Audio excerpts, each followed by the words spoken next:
Hier, nous avons réalisé un live avec la neuropsychologue Marine Manard à propos de l'accueil des peurs des enfants. Nous avons d'ailleurs vu qu'il était important de valider la peur des enfants et non pas de la minimiser ou de la nier. Donc on peut leur dire « je vois que tu as peur » ou on peut décrire les signes extérieurs, les signes corporels de la présence de la peur, par exemple le fait que l'enfant tremble, etc.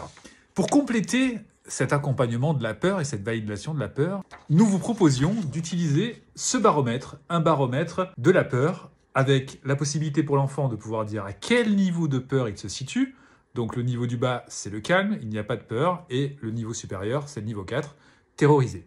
L'enfant va pouvoir donc soit montrer l'émoticône correspondant à son niveau de peur, soit effectivement estimer sa peur, ce qui est un début de verbalisation, d'accueil de la peur. Et enfin, en grandissant, il va pouvoir poser des mots sur ce qu'il ressent. Et d'ailleurs, on pourra même écrire d'autres vocabulaires de la peur entre ces mots-là, à mesure que l'enfant va les rencontrer, par exemple, dans les lectures. Voilà pour cet outil qui est donc à télécharger gratuitement. Je vous mets le lien en dessous de cette vidéo.